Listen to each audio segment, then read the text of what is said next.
Bienvenidas y bienvenidos a una nueva edición de Sobre Ciencia aquí en TV Ciudad, el espacio en el cual semanalmente repasamos todo lo que podemos aprender y conocer y enterarnos sobre la actividad científica en nuestro país y asomarnos también un poquito a lo que sucede fronteras afuera. Pero hoy vamos a cruzar otros límites en nuestro programa y nos vamos a meter en el agua, si vale la pena decirlo así, porque vamos a dedicar una parte importante a conversar sobre dos iniciativas muy potentes que se dan en el ámbito de la Universidad de la República para generar más y mejor conocimiento sobre nuestro mar, sobre nuestro océano. Vamos a tener en estudios al doctor Omar de Feo, quien es uno de los directores del flamante Instituto de Ciencias Oceánicas, uno de los 4 institutos que acaba de aprobar hace muy poco la Universidad de la República. Y junto al doctor de Feo, el doctor Marcelo Barreiro, quien tiene también un rol como encargado coordinador de la licenciatura en Oceanografía que estaría comenzando a dictarse a partir del año que viene en Facultad de Ciencias, todo lo que tenemos que saber y desconocemos de nuestro mar, de nuestro océano. Pero por supuesto que hay mucho más que eso en nuestro programa y un tema muy delicado del cual se habla muchísimo menos de lo que se debería. Hablamos de cronobiología, pero aplicada al transporte, sobre todo al transporte de cargas, al transporte carretero.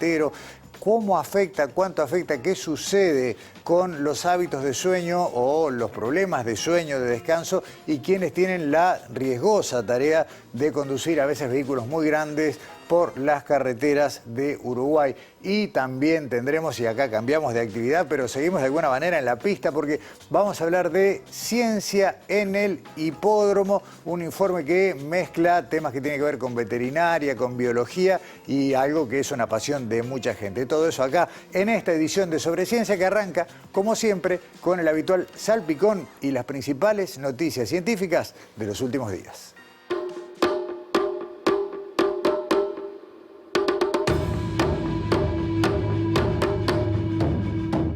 En las alturas de Bolivia, a orillas del lago Titicaca, se desarrolló hace más de 1500 años uno de los imperios más enigmáticos y poderosos de los Andes, la civilización Tiwanaku, que colapsó de forma repentina hacia el año 1000 de nuestra era, dejando muchos interrogantes. Ahora, el arqueólogo boliviano José Capriles, liderando un equipo de la Universidad Penn State de Estados Unidos, junto a expertos de varios países, encontraron un templo cuyas características podrían ofrecer nuevos detalles sobre la influencia de esta civilización más allá de la zona del Titicaca. El hallazgo confirma la expansión territorial de Tiwanaku y revela cómo esta civilización articuló redes económicas y religiosas en una zona con gran diversidad ecológica. El templo descubierto, bautizado como Palaspata, tomando el nombre local de la área, está a unos 130 kilómetros al sur del sitio arqueológico principal de Tiwanaku y al norte de la ciudad de Oruro. Su posición elevada no parece casual porque el sitio conectaba 3 rutas comerciales clave: las tierras agrícolas del lago Titicaca, el altiplano, zona ideal para la cría de llamas, y los fértiles valles de Cochabamba.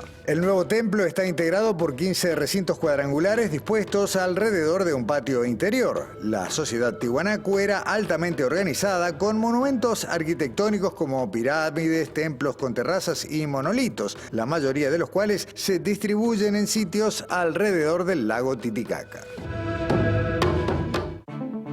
Rafael Radi es el primer uruguayo en ser nombrado miembro honorario de la Academia Colombiana de Ciencias Exactas, Físicas y Naturales. En una ceremonia realizada recientemente en Bogotá, la presidenta de la Academia Colombiana, Helena Groot, destacó que Radi es un exponente de méritos excepcionales y elevada jerarquía científica. Luego de los discursos formales, la sesión prosiguió con una conferencia del bioquímico uruguayo en la que contó cómo fue el proceso de asesoramiento científico durante la pandemia de COVID-19 en Uruguay. En su visita a Colombia, Radi también se reunió con integrantes de la Comisión de Ciencia del Congreso y otras instancias de intercambio científico. La Academia de Ciencias de Colombia fue establecida en 1933, pero sus orígenes se remontan a la tercera década del siglo XIX.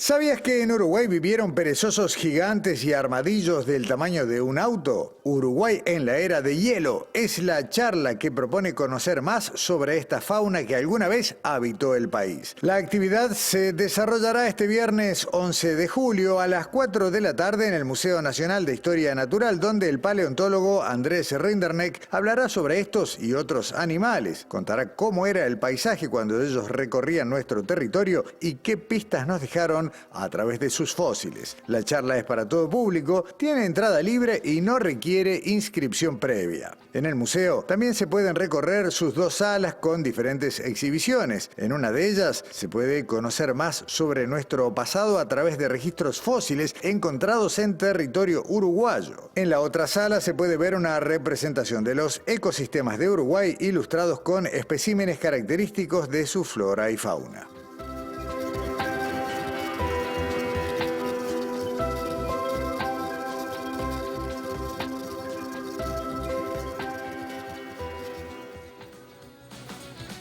Determinadas razones que tienen que ver con nuestro ritmo laboral, cargas horarias, perfiles de algunas actividades hacen que hayamos naturalizado de una manera que no es saludable la deprivación del sueño, el trabajar con pocas horas de descanso, el alterar horarios y descansar en distintos momentos del día que no siempre son los mejores para el organismo. Bueno, ustedes ya saben, porque miran sobre ciencia, hay mucha gente en Uruguay que investiga desde la cronobiología qué consecuencias tiene esto, cómo funciona en nosotros.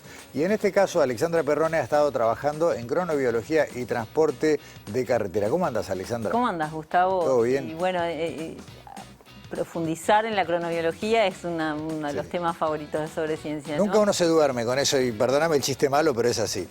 Bueno, hoy vamos a hablar de un proyecto de investigación que está vinculado, como decías, al transporte por carretera, ya sea de pasajeros o de carga.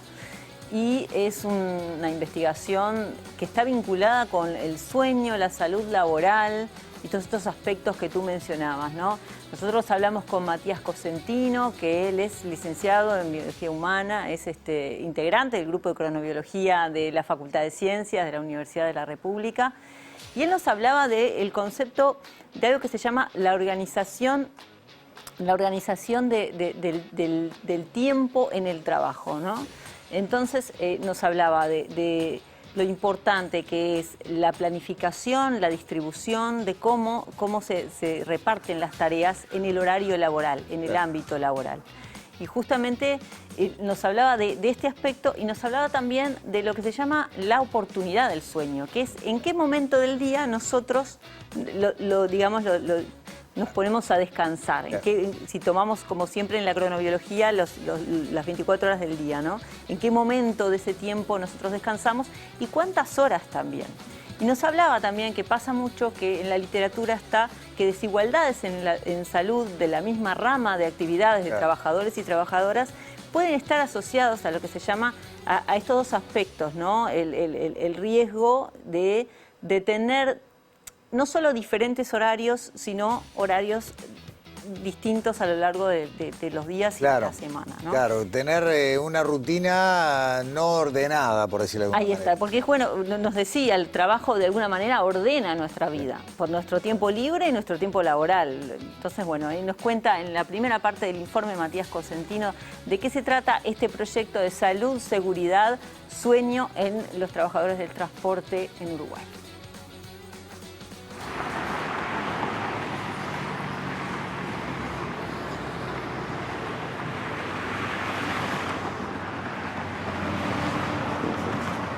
El título del proyecto es la organización del trabajo en el transporte por carretera y su impacto en el ciclo sueño-vigilia, capacidad cognitiva y estrés de los trabajadores. Este proyecto de investigación surge de la Comisión Tripartita del Transporte por Carretera. Esta comisión está conformada por representantes de las cámaras empresariales del transporte, por representantes de los sindicatos del transporte y por el Ministerio de Trabajo y Seguridad Social, y ellos hace un tiempo que identificaron la necesidad de contar con información científica, información objetiva, que les permitiera conocer de qué manera la organización del trabajo en este giro de actividad repercute en la seguridad y la salud de las personas que trabajan allí en el rubro.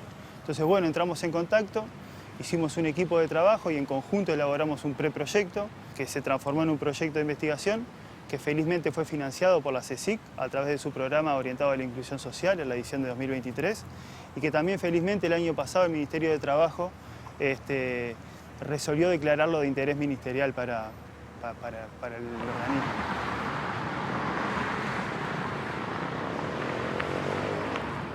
El objetivo general de esta investigación es la de identificar de qué manera las distintas estrategias de organización temporal del trabajo en el transporte por carretera inciden en una serie de indicadores de seguridad y de salud en el trabajo. El sueño, ciertas capacidades cognitivas que son cruciales para poder llevar adelante un manejo de manera segura de un vehículo de gran porte, el estrés, el perfil de riesgos laborales, el estado de salud percibida, etcétera, y otras variables más. Para poder cumplir con ese objetivo, nosotros nos planteamos un abordaje metodológico en dos grandes etapas. Una primera etapa, que es en la que estamos desde mitad de año del año pasado y continuamos en este momento, que en la cual pretendemos hacer una caracterización general de la población. Para eso elaboramos un cuestionario sobre condiciones de empleo, riesgos laborales, sueño, seguridad y salud en el trabajo. Ese cuestionario lo hemos repartido de manera masiva y seguimos recolectando y procesando datos.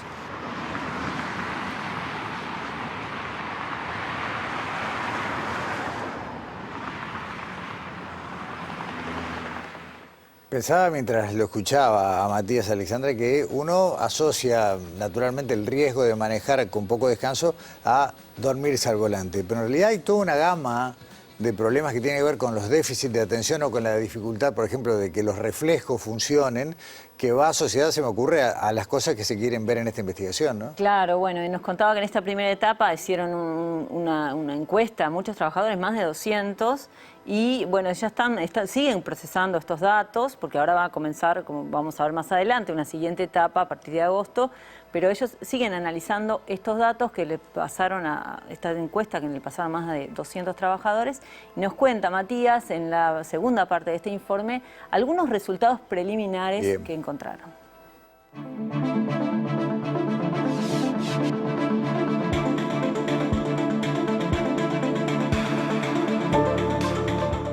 A este momento tenemos una serie de resultados preliminares que pueden estar interesantes de compartir. Por ejemplo, hasta ahora tenemos una muestra de cerca de 220 trabajadores y trabajadoras del transporte por carretera, choferes, los cuales en promedio reportan trabajar 12 horas por día, casi 66 horas a la semana, recorren en promedio 420 kilómetros por día y duermen entre días de trabajo 6 horas por día. Una variable que es interesante para un manejo seguro es sobre la somnolencia. Nosotros en el cuestionario le preguntamos si en el último año habían sentido sueño mientras manejaban, somnolencia al volante, a lo cual el 71% de todos estos trabajadores contestaron que sí, y la mitad reportó que tuvo que detener su marcha para poder dormir por lo cansado que estaba. En ese sentido, el análisis estadístico de esas variables lo que nos arrojó es que la somnolencia fue más prevalente, que parece lógico, pero está bueno tener la estadística atrás, ¿no? Fue más prevalente en aquellos que trabajan más horas, que duermen menos y que recorren más kilómetros por día.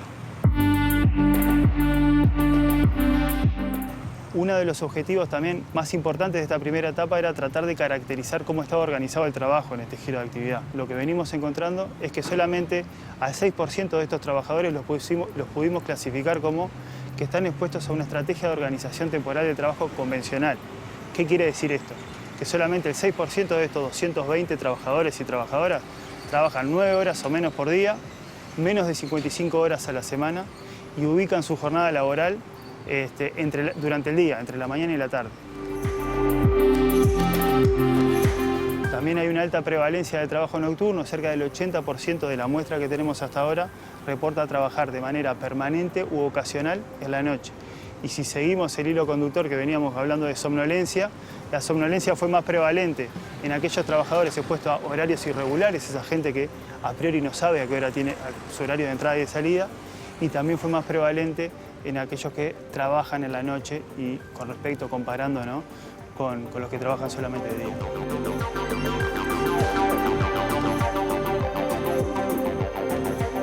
Me quedé en esto último que decía Matías y que a veces uno asume erróneamente que solo con la cantidad de horas de sueño alcanza, ¿no? Él decía que prevalece la somnolencia en quienes trabajan de noche. Y uno dice, bueno, si durmió 8 horas en el día, de noche no va a tener sueño. Y ahí es donde entra la cronobiología. Claro, ¿no? sí, bueno, esto de aplicar Claro. la cronobiología a las cosas de la vida cotidiana y poder llevar esos conocimientos a la solución de problemas, ¿no?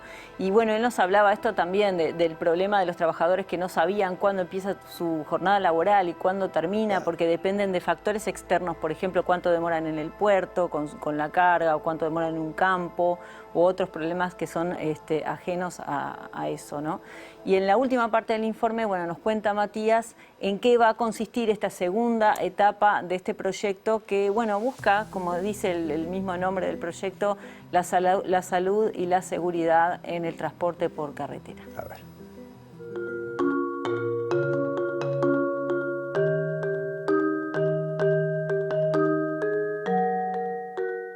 Está previsto que en agosto de este año comencemos con la segunda etapa de este proyecto, que consiste en hacer un análisis individual del ciclo de actividad-reposo, de ciertas capacidades cognitivas y del estrés de trabajadores y trabajadoras del transporte por carretera.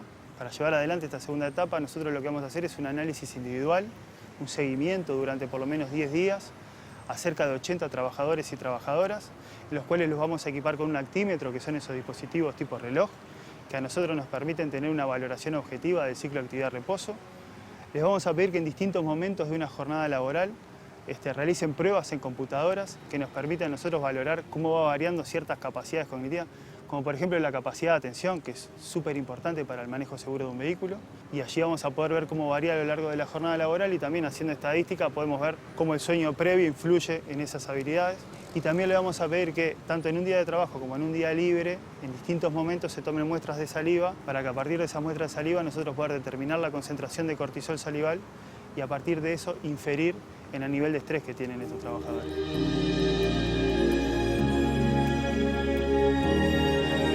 La verdad que para mí es un orgullo formar parte de este proyecto de investigación, que la verdad que contempla ciencia básica, epidemiología laboral, extensión universitaria y que lo estamos llevando adelante desde un lugar de privilegio, lo cual entiendo que aumenta la probabilidad de que la información que se genere en esta investigación pueda transformarse en algo productivo. Y acá me imagino tanto guías de buenas prácticas para el trabajo seguro en el transporte por carretera, o incluso si se quiere ir por ahí, pueden ser perfectamente insumo si se quiere hacer una normativa específica que regule las condiciones de seguridad y de salud en el trabajo en este giro de actividad.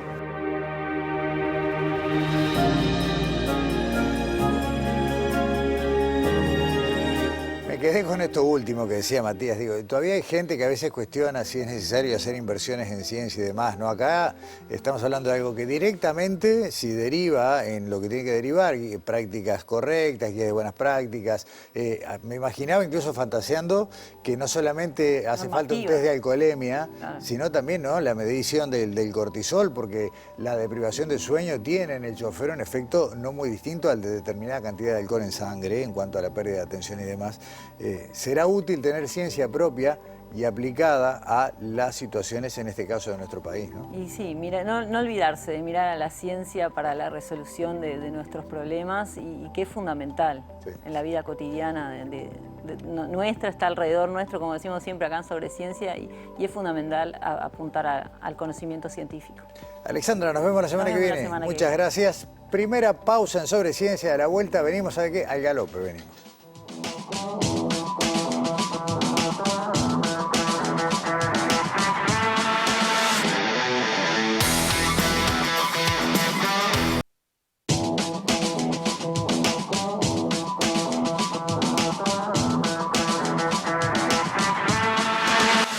Presenta Casmu. Afiliate llamando al 1444 o en casmu.com.uy. Casmu. Nos une la vida.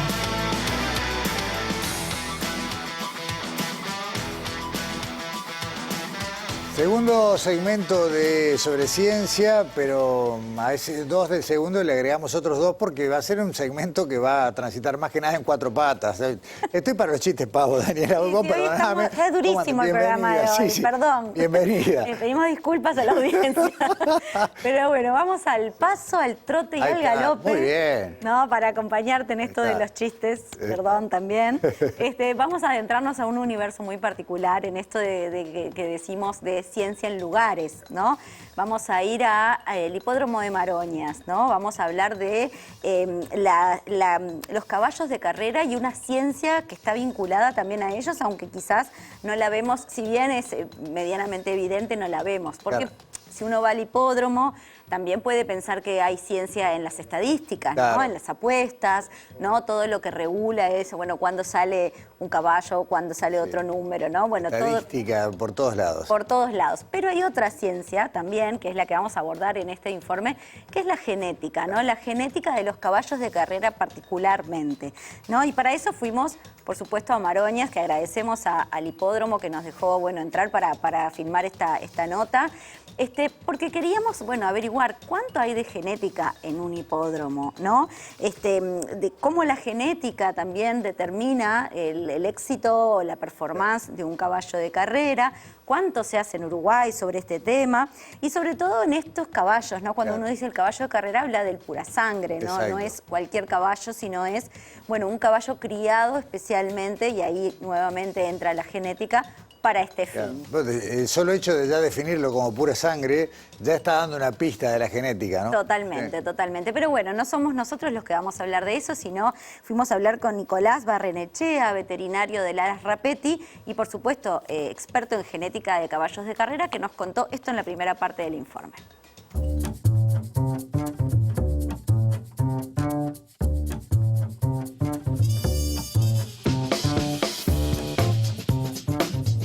Y en un hipódromo de genética hay muchísimo porque, a ver, no se concibe un caballo de carrera sin su genética. El caballo de carrera como raza no es cualquier caballo que corre, sino es un caballo específico que es el pura sangre de carrera, que tiene 250, 300 años de selección, y para vos poder seguir esa ruta de selección hay lo que se llama los pedigrees, que son todos los antecesores, todo eso es un paquete genético. De la misma manera que una vaca produce leche, una oveja produce lana, un caballo lo que produce es movimiento. Entonces, si bien vienen diseñados ya para correr, hay caballos más eficientes en correr que otros. Lo que buscamos en una competencia, en un caballo de carrera, es que su potencial genético se vea expresado al nivel más alto posible. Vos tenés un potencial genético X, que es el patrón que ya viene en su ADN, y cuánto de ese ADN le transmitieron sus padres. ¿Cuál es el banco de prueba de ese potencial genético? La pista. Nosotros no tenemos cómo saber realmente el potencial genético hasta que un caballo no corre. Sí podemos aumentar las probabilidades, y eso es lo que hacemos con el pedigree. Si vos tenés un padre que era buenísimo y una madre que era buenísima, tenés más probabilidades de que ese caballo corra. No hay certezas, porque eso son como dos grandes bolilleros, cuando uno hace un cruzamiento, dos grandes bolilleros de genes que se juntan en un potrillo o en un caballo. Ahora, no sabemos cuáles genes de la madre se transmitieron y cuáles genes del padre se transmitieron. Entonces, cuando uno elige o selecciona un caballo para correr, está eligiendo probabilidades con lo que hicieron sus antecesores, su padre, su abuelo, su bisabuelo, materno y paterno en la pista. A ese potencial genético hay que sumarle la nutrición y la sanidad para que pueda llegar al pico de producción, pico atlético, digamos.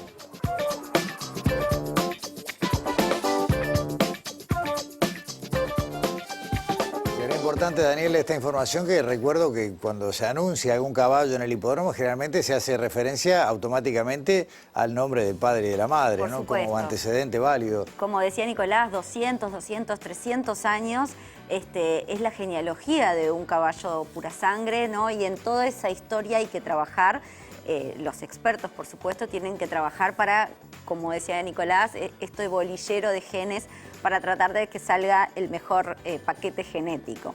Pero bueno, Nicolás también decía que no solamente la genética tiene que ver con un caballo, con la performance de un caballo de carrera, también hay otros factores que no son genéticos, como por ejemplo, bueno, que un caballo se pueda lesionar o pueda tener una enfermedad o que esté estresado por determinado ruido o circunstancia a su alrededor. Eso también influye en la velocidad a la hora de estar en la pista, ¿no? Puede tener una carrera muy buena y otras no por otros factores, o sea, no es regular. Claro, los genes sí, sí. no No garantizan. es un auto, no es un motor. Exactamente, los genes no garantizan toda la performance. Claro. Pero por supuesto seguimos hablando con Nicolás y le preguntamos, entre otras cosas, en este mundo, en esta era de la manipulación genética, ¿no? de todas las herramientas genéticas que hay a nivel de ciencia, bueno, ¿cuánto puede influir estas posibilidades que da la ciencia ahora en generar mejores caballos? Estamos hablando siempre de poder generar un ser humano más inteligente, más rápido, más bueno, ¿qué pasa con los animales en este caso, ¿no? Con un pura sangre. Sí, que aparte donde no hay tanto...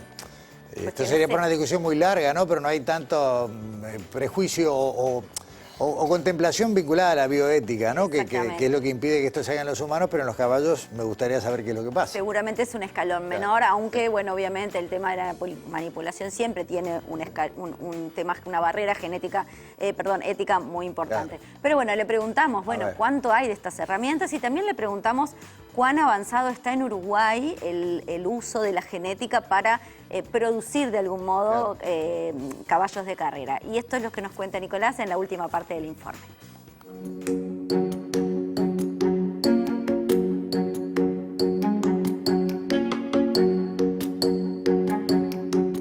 Faltan saber muchísimas cosas desde el punto de vista genético en el pura sangre. Y quizá esas pocas certezas o esa incertidumbre es lo que lo hace atractivo, porque si uno pudiera saber con certeza el potencial que tiene un caballo, ese caballo sería el más caro del mundo y todo el resto no valdrían menos y sería una cuestión de tener plata y comprar el mejor caballo. Como eso no se sabe, no hay tantas herramientas. Hay algunas, por ejemplo, el tamaño del corazón. Hay una doctora alemana llamada Mariana Haun que descubrió que hay un gen específico que codifica para el tamaño del corazón, que se llama factor X, que es un gen que está ligado al cromosoma X. Lo transmite solo la hembra. Entonces, bueno, ahí uno puede seguir la ruta de eso también. Ahora, no es solamente eso, no es solamente un corazón grande que vas a tener un super caballo.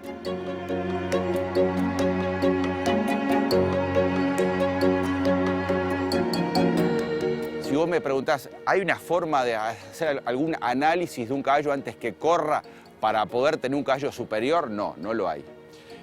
Lo que sí hay es el pedigree, que es un acercamiento por probabilidades, y después observar el caballo, ver el caballo en movimiento.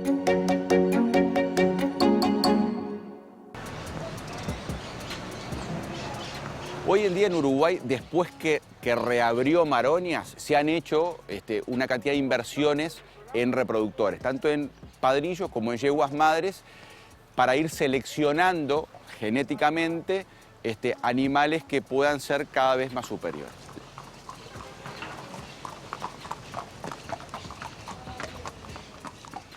Toda esa parte de selección genética que tiene que ver con la producción de los caballos se hace en los aras. Los padrillos son todos caballos superiores, con muy buena genética y en muchos casos con muy buenas campañas, muy buenas performances. También se selecciona mucho la parte de yeguas.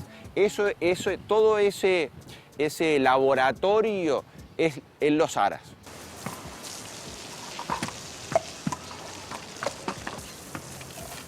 No hay ninguna biotecnología aplicada al caballo de carrera porque está prohibido. Ninguna técnica reproductiva, o sea, no se puede inseminar, no se puede hacer trasplante de embriones, nada de todo eso, porque por una cuestión, a nivel mundial, ¿no? Por una cuestión de que se termina la industria del turf, que tanto miles o millones de puestos de trabajo da en el mundo. Para la gente cuando venga acá al hipódromo, que es un paseo bárbaro, familiar, espectacular, como una alternativa un fin de semana, que cuando vea un caballo correr, que vea que atrás de ese caballo hay siglos de selección y hay muchísimo trabajo de elegir la madre, la abuela, el padre, algo de tecnología y sobre todo también mucha pasión detrás de esos caballos.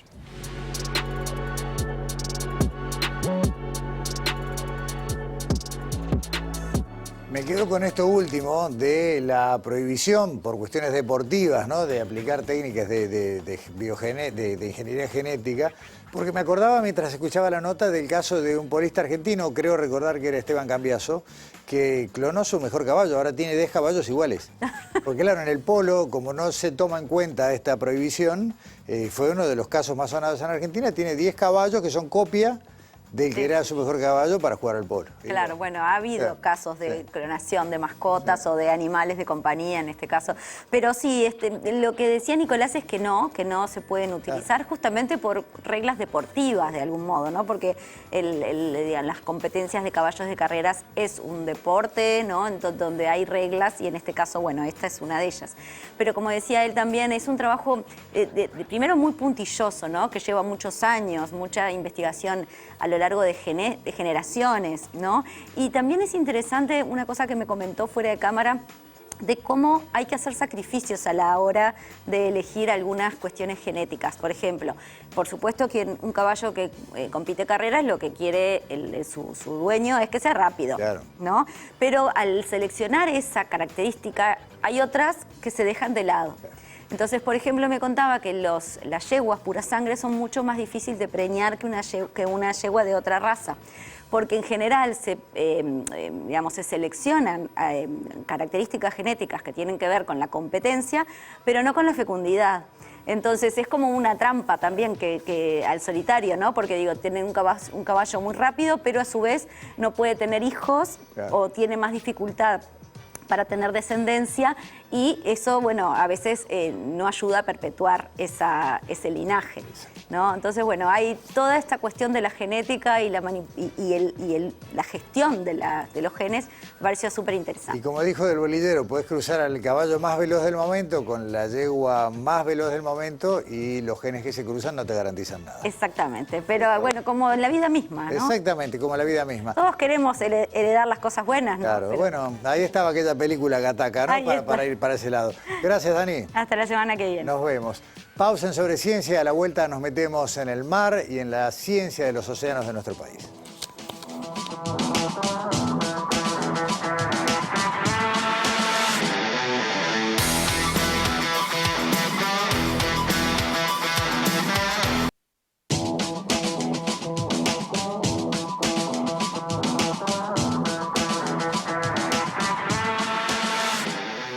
A mí me gusta usar la palabra maritorio porque de alguna manera nos hace pensar en que hay un Uruguay que no es tierra, hay un Uruguay que es agua, que en este caso un poco mar, un poco océano, un poco río, un poco estuario, y de lo cual sabemos, pero infinitamente poco. A veces podemos pensar que como si hubiera en nuestros mapas terrestres un agujero, un territorio inexplorado. Bueno, mucho de eso tenemos por delante y la Universidad de la República, con dos medidas que terminaron siendo casi sincrónicas, aunque vinieron por caminos distintos, ahí está dando pasos muy grandes para empezar a fortalecer lo que son las capacidades y las herramientas y también los recursos humanos para la investigación marítima y oceánica de nuestro país. Vamos a conversar sobre esto y les agradecemos muchísimo la presencia en estudios a Marcelo Barreiro y Omar De Feo. Gracias por estar en Sobre Ciencia, bienvenidos. No, un gusto, muchas gracias por la invitación nuevamente. En febrero, Facultad de Ciencias aprobó el plan de estudios de lo que es la reedición, por lo menos de nombre, seguramente el programa va a ser muy distinto, de la licenciatura en Oceanografía. Y si no me falla la memoria, en mayo, la Universidad de la República aprobó la creación de 4 institutos, uno de los cuales, entre decenas de propuestas, uno de los cuales es el Instituto de Oceanografía. Realmente un esfuerzo grande para generar conocimiento. Sin duda. Bueno, una cosa que me parece que está bueno empezar a aclarar es que las dos cosas que mencionaste, el instituto y la licenciatura, son parte de un mismo esfuerzo que viene desarrollando la universidad en los últimos 5 o 6 años, ¿sí? En el 2019 el Consejo Directivo Central creó un grupo de trabajo interservicio, en el cual formado por 10 facultades, ¿sí?, para el desarrollo de un plan para el estudio de la oceanografía, el mar y la costa de Uruguay. Dentro de ese grupo de trabajo, que está formado de vuelta por delegados de estas 10 facultades, bueno, se decidió que para generar este desarrollo, este plan de desarrollo, era necesario 2 cosas complementarias. Una era una carrera de grado en oceanografía y otro era una institucionalidad que le diera un paraguas grande a todos los esfuerzos que se hacen en oceanografía a nivel de la universidad. El resultado de ese trabajo son estas 2 cosas que tú mencionás, que se ha logrado crear una licenciatura en oceanografía por primera vez en el Uruguay que tiene todas las ramas de la oceanografía, que tiene oceanografía física, oceanografía química, oceanografía biológica, geológica y socioambiental, ¿sí? Existió en los 70, 80 una licenciatura en oceanografía biológica, bastante más reducida en el objetivo. Esta es realmente una licenciatura que engloba todos los aspectos de la oceanografía. Entonces eso realmente es algo novedoso, nuevo, que nunca existió en el país. Y además de esta licenciatura, también el CDC aprobó hace unos meses la creación del Instituto de Ciencias Oceánicas, que realmente le da cuerpo a todo el desarrollo de la oceanografía en la universidad. Omar, tú que hace años, bueno, a ver, los dos, pero muchos años, sí. Yo soy de la primera generación que dice él de la licenciatura en oceanografía. Claro. ¿Qué implica, por un lado, mirar todo el tiempo que se podría haber aprovechado de otra forma, pero eso ya pasó? ¿Qué implica poner esta piedra fundamental y arrancar de acá en este esfuerzo grande de la UDELAR? Porque yo no me quiero dejar de insistir en que fueron muchos los institutos que se propusieron y uno de los 4 es el de oceanografía que terminó aprobado. ¿Qué pasa a partir de ahora? Pasa mucho, es un reto formidable, no solo para la universidad, es para el país. Porque tenemos una cantidad de ramas diferentes, como decía Marcelo, desde oceanografía y clima, la parte ecosistémica, la parte de gobernanza, que es clave, y la parte de economía, más allá de los clichés de economía azul, no. Acá lo que queremos es abordar trabajo en esas áreas, ciencia de calidad, ciencia que trascienda la mera producción científica, para tratar de volcarla a la toma de decisiones. Queremos ser útiles y queremos que esa interfaz ciencia-política se vea fortalecida. O sea, es un reto formidable, por eso te lo decía. No nos vamos a quedar en producir trabajos y papers, sino que queremos potenciarnos más. ¿Y por qué eso es importante? Porque hoy en día tenemos una compleja situación del mar y de nuestras costas. No nos olvidemos que el instituto va a abordar problemas costeros, va a acordarse que no hay alambrados, que no hay vaquitas que estamos contando, sino que problemas que se generan en el Río Negro o el Río Uruguay generan problemas en nuestras costas. Entonces todo eso lo vamos a tratar de abordar desde un punto de vista también ambiental, conjuntando diferentes saberes e incluyendo en forma decisiva el conocimiento tradicional local, y es decir, a nuestra sociedad en la co-creación de conocimientos para abordar problemáticas muy sensibles a nivel nacional. Lo que voy a decir tal vez sea una tontería, pero hace tiempo que me preocupa. Hablabas tú de esa variable de ciencia y producción, y la única referencia que tenemos a escala gobierno tiene que ver con un ministerio que es de ganadería, agricultura y pesca. Ganadería y agricultura son 2 actividades humanas, sin embargo la pesca se relaciona más con la recolección, con la caza. Tenemos un atraso muy grande en todo lo que sea nuestra mirada hacia el mar. Uno de los institutos que forma parte, digamos, que ya tiene una carta de apoyo al Instituto de Ciencias Oceánicas es la DINARA. Claro. La DINARA, y lo dije varias veces, ha sido el patio de atrás en el Ministerio de Ganadería, Agricultura y Pesca, porque esa frase de que vivimos espaldas al mar se nota de un punto de vista pesquero, y la situación pesquera a nivel mundial, regional y nacional es preocupante. Por tanto, uno de los componentes que hemos desarrollado con Marcelo y con todo el grupo es un componente transversal que es la parte pesquera. donde lo vamos a abordar desde el punto de vista climático, oceanográfico, económico, social e institucional. Y ecológico, obviamente. Uno de los problemas en general de Uruguay a nivel ciencia es la baja tasa de investigadores por habitante comparado con otros países. Una de las principales tareas de esta licenciatura que se va a crear es justamente esa, tratar de generar recursos humanos. En las ciencias del mar, ¿es más patente todavía que en otras ciencias esa falta de recursos humanos capacitados? Bueno, como te comentaba antes, no hay a nivel de grado, a nivel de país, ninguna formación. Entonces, por otro lado, hay programas de posgrado, por ejemplo, dentro del PDCIVA y dentro de la universidad mismo, disciplinas cercanas o por lo menos maestrías y doctorados que se acercan y que pueden tener tesis en oceanografía, en ciencias oceánicas en general. Pero lo que falta realmente es una base a nivel de grado, porque no tenemos que olvidarnos de que la formación de recursos humanos es importante no únicamente para la parte académica de investigación que necesitamos, sino también para que vayan a trabajar digamos, en todas las instituciones que necesitamos que haya oceanógrafos capacitados. Y eso quizás no es necesario que tengan maestría y doctorado, ya con un título de grado ya pueden empezar a trabajar. Entonces, sí, sin duda, la oceanografía tiene un debe en ese sentido. Lo que sí creo que tenemos bastante presente es que hay mucho interés en la parte de oceanografía. Creo que, de hecho, en la licenciatura en oceanografía biológica que ocurrió en los 70 y 80, acá tenemos un egresado, hubo muchos egresados. Era una carrera que tenía mucho interés y que, por alguna razón, en la mitad de los años 80 se cerró, ¿sí? Y que, bueno, recién ahora, casi 40 años después, se está generando una nueva carrera. Entonces, nosotros realmente sentimos mucha alegría porque se crea esta nueva carrera. Creo que tenemos, como decía Omar, es un desafío muy importante, pero creo que tiene todos los ingredientes necesarios como para realmente dar un salto cualitativo en lo que es el estudio y el aprovechamiento del mar y todos los impactos que tiene el mar en los diferentes sectores. Ahora, sigo por un momento en la licenciatura. Cuando vos mencionabas recién todos los componentes que van a formar parte de la currícula, ¿no es como un montón de temas distintos? ¿No es como, o sea, me parece que es mucho para un licenciado, es un montón de información. Esa es una buena aclaración. Claro. La carrera tiene 5 orientaciones. Ah, ok.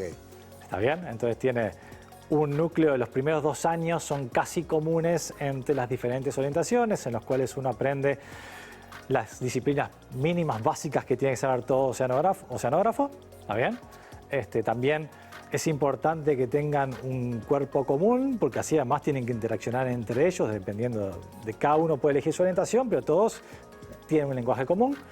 Y después, a partir del tercer año, fundamentalmente, uno elige una orientación, que puede ser oceanografía física, química, geológica, biológica o socioambiental. Entonces ahí se especializa en la dirección que uno quiere.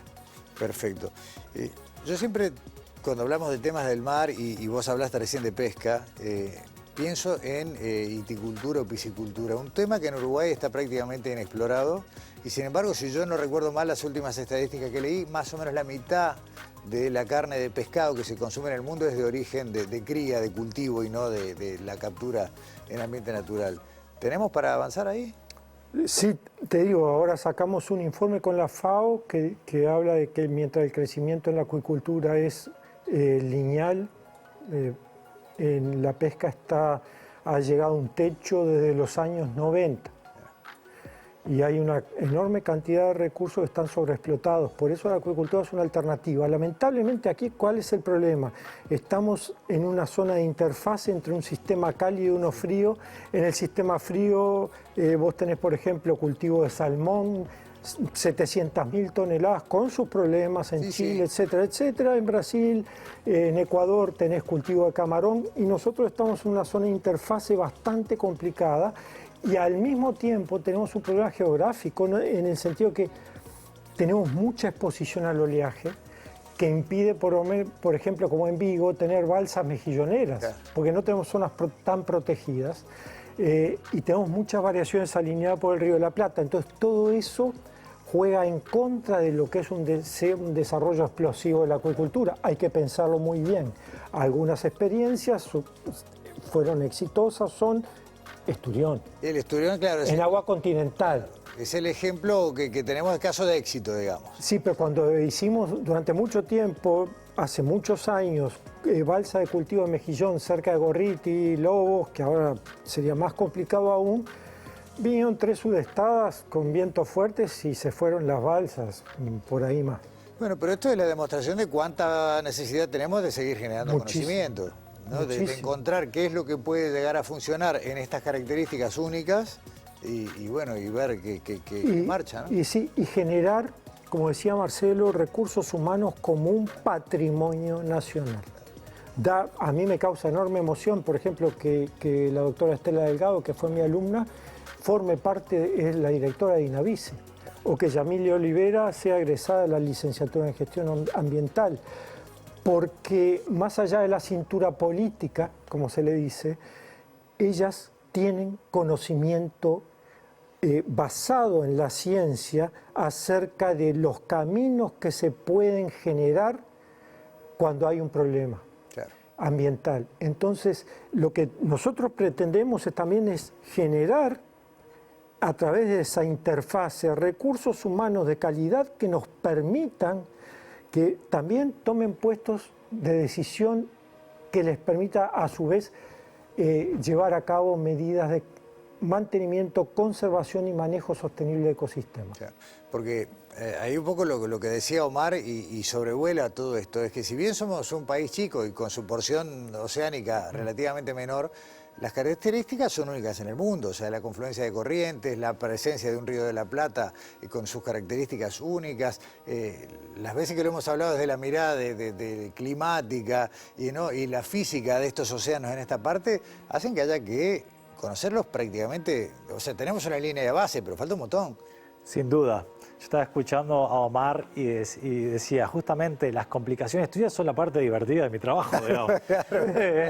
Por eso a veces publicamos juntos. Es justamente lo interesante de la zona, que es tan dinámica, tan variable desde el punto de vista oceanográfico físico, que, bueno, como vos decís, necesitamos estudiarlo mucho más de lo que conocemos ahora. Porque capaz que hay cosas que a veces es difícil entender que el océano también tiene su tiempo. Claro. ¿Está bien? O sea, el océano no está siempre igual. Sí, así como nosotros tenemos ciclones extratropicales acá que dan vientos muy intensos, el océano también hay remolinos que no solo cambian la temperatura local y además cambian también la biología. O sea, modulan el comportamiento de los ecosistemas. ¿Está bien? Entonces, el tiempo oceánico existe y eso hay que estudiarlo y es fundamental para entender el comportamiento de los ecosistemas porque les va cambiando el hábitat a las diferentes especies. Entonces, hay como, cuando uno estudia el océano, uno tiende a pensar en, bueno, nos interesa estudiar el océano por el uso, que es lo que decía de alguna forma Omar, ya sea por la pesquería, por la navegación, por el cableado submarino, por la generación de energía, búsqueda de energía offshore, ya sea poniendo molinos de viento, etc. Pero también tiene las componentes que tienen que ver con la parte climática. ¿Está bien? Los océanos, no olvidemos que son los que nos permiten que haya una predictibilidad climática sobre el continente de las lluvias. No ahora, ya salimos del agua y decimos, bueno, yo quiero saber qué va a pasar con las lluvias de acá a 3 meses. Tengo que mirar al océano, al regional y al que pasa a miles de kilómetros de distancia. Y la otra componente que también tiene el océano, que es fundamental en este contexto de cambio climático, y es que es el regulador del clima por excelencia. El océano ha absorbido el 90% de la energía extra que hemos puesto los humanos por la emisión de gases de efecto invernadero. Si no hubiera absorbido ese 90% de energía, la temperatura del planeta hubiera aumentado decenas de grados. Y además absorbe el 30% del dióxido de carbono que emitimos también. Entonces, ¿y por qué lo absorbe? En parte por la actividad biológica. Entonces está todo acoplado. No hay forma de separar la componente física de la componente biológica en algunas cosas. Entonces, eso le da al océano, al estudio del océano, digamos, intereses de varias formas, ¿no? Tiene que ver con los usos locales, tiene que ver con la predictividad climática, tiene que ver con el cambio climático y todo atravesado. Entonces, dado que, como tú decías, es una zona que es extremadamente dinámica, cambia mucho, para los ecosistemas también cambia, es jorobado para los ecosistemas que viven ahí, tienen que estar adaptados a eso. ¿Y el cambio climático les va a permitir seguir viviendo ahí? Es una pregunta. ¿O vamos a empezar a tener más especies de aguas cálidas porque ahora tenemos que se está calentando el océano? Bueno, todo eso hay que estudiarlo. Se viene estudiando en la Universidad de la República ya hace años, pero bueno, esto lo que les da es un marco mayor y le va a permitir un salto cualitativo en el estudio y la comprensión de los océanos. Para cerrar, porque el tiempo vuela, como siempre, quiero recordar algo que en una charla telefónica en estos días recordábamos con Omar, y fue un consejo de ministros en la época de la presidencia de Tabaré, la segunda presidencia de Tabaré Vázquez, no recuerdo el año, 2016, 2017, por ahí. 2017, sí. Un vecino en una actividad que se hizo, creo que en el departamento de 33, si no me falla la memoria. La Valleja o 33. Sí. Ahí está, yo no hice los deberes, estoy apelando a la memoria. Pero se paró una persona y dijo, bueno, ¿cuándo el gobierno va a tomar decididamente acciones para conocer nuestro mar? Y a partir de ahí, el presidente en ese momento, Vázquez, instruyó a la ministra de Educación, María Julia Muñoz, le dijo, esta iniciativa debe ser incorporada al Estado. Y a partir de ahí arrancó un proceso. Lo perdimos de vista, pero arrancó. No, eso fue un punto clave. A partir de ese vecino que le dijo, bueno, ¿cuándo vamos a tener una universidad? Creo que era de Rocha. Sí, una universidad del mar. Una universidad del mar. Ahí dice, yo siempre lo tuve en cuenta, y más en ese momento, en 2016, había sido la expansión de la plataforma. Claro, exacto, sí. De 200 a 350, etcétera, etcétera. Y ahí fue que Vázquez dijo, bueno, tenemos que hacer algo. Y ahí fue que a través de ese Consejo de Ministros se generó la posibilidad de formar un grupo y en ese momento de generar un documento que lideraron Yenta y Piedracueva sobre el océano y sus costas en Uruguay. Y ese fue el punto de partida para desarrollar todo lo que vino después. Omar y Marcelo, les quiero dar por un lado un presente de Ística Objetos que tiene que ver con los 5 años de sobreciencia en TV Ciudad y los 10 años continuos. Ni hace falta que diga que van a venir un montón de veces mientras estemos, porque este tema, digo, hablando muy fácil, nos quedamos en la superficie en una charla como esta, pero bueno, estimo que vamos a tener mucho más para hablar y ojalá que sea con buenas noticias. Muchísimas gracias. Claro que sí, aquí estaremos. Hasta pronto y muchas gracias. Cerramos esta edición de hoy de Sobre Ciencia y nos vemos de nuevo acá en TV Ciudad la semana que viene.